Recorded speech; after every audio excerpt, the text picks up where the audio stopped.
Welcome back for part two of our video presentation with the illustrious Ryan Zemansky and his entourage from the Battleship New Jersey. I'm going to give a shout out to his producer, Lily. She's top notch. My producer is just basically standing behind her sleeping. Wake up, Evan. But we're back for part two, and Ryan's going to talk about the American countermeasure to those German acoustic homing torpedoes. So like you were saying in part one, the homing torpedoes are a hugely technologically advanced and sophisticated system, extremely expensive. And the countermeasures are relatively cheap and easy to deploy. And this winch that we're sitting by here is the main part of the system. And you can see it's really, we're on the exterior fantail deck between the depth charge racks on USS Slater in Albany, New York. And she has this installed right here. And it would have probably been a late war addition to the vessel. And they just brought it on, welded it there, and boom, we've got an effective countermeasure. The countermeasure is known as Foxer. And essentially, it is the World War II, like, lowest level technology version of the Nixie that Battleship New Jersey currently has in her 80s configuration, which is still used in the fleet today.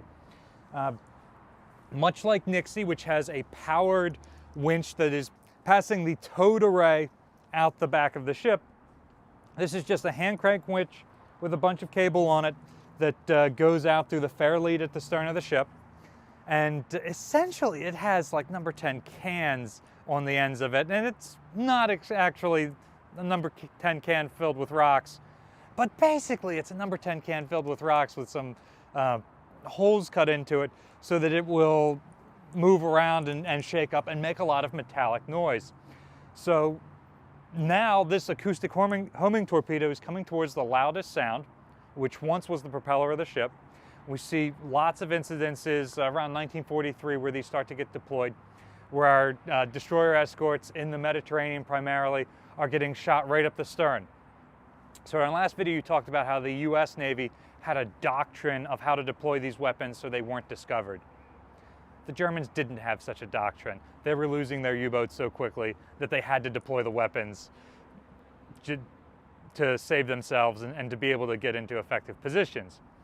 So the US figured out pretty quickly, wait a minute, if all these ships are getting shot up the stern and we're able to see some of these torpedo trails making curves and coming towards the sterns, that's obviously some new weapon system, and it must be homing on the sound.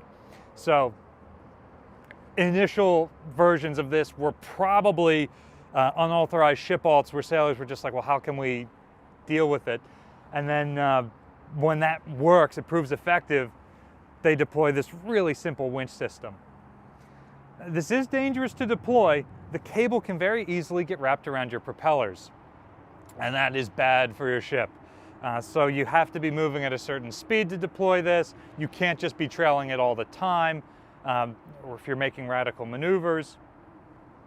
But relatively easy when you know you're in submarine-infested waters. You play it out, and then when the situation is over, you can crank it back in. If it doesn't take a warhead detonation. If it doesn't take a warhead detonation. If it does take a warhead detonation, oh no, we gotta get more cans and more cable, and we got plenty here. And like I said, this is just stage one in a multi-stage process that gets us to the Nixie system that we have today. I had a great conversation years ago with a tin can sailor from this era, and he served into basically Korea, and he talked about the noisemakers. And after they realized the number 10 cans with rocks were somewhat effective, and basically the torpedo is listening for the sound signature of the cavitation, whoosh, whoosh, whoosh, and in this case, ka-chunk, ka-chunk, ka-chunk. Boy, this is highly technical. Whoosh, whoosh, whoosh, and ka-chunk. So the Foxers that were developed a little bit later, like Mod 2, are basically a paravane, and it's holding it under the water, and it's like it's a metallic version of the clapper. You remember with kids we'd play the clackers?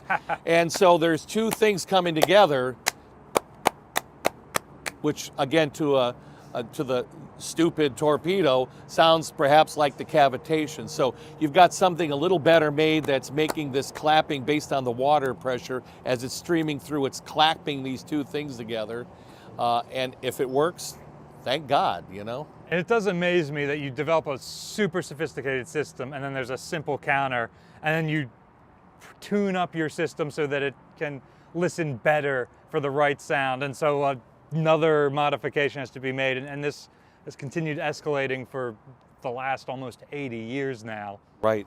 Well, let's not forget a simple smoke screen is a countermeasure for soldiers in the field. And for submarines, a giant, if you can eject a giant slug of Alka-Seltzer in a cardboard tube, which we discussed in one of the earlier COD videos, that hits the water and effervesces.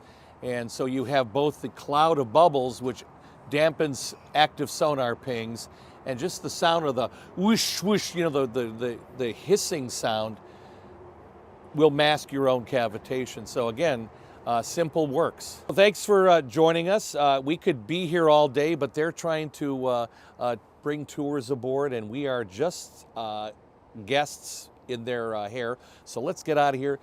Give us a like. Remember to hit the subscribe button, notification, because we'll be back with more. And thank you for joining us. And thank you, Ryan. Thanks for watching, everyone.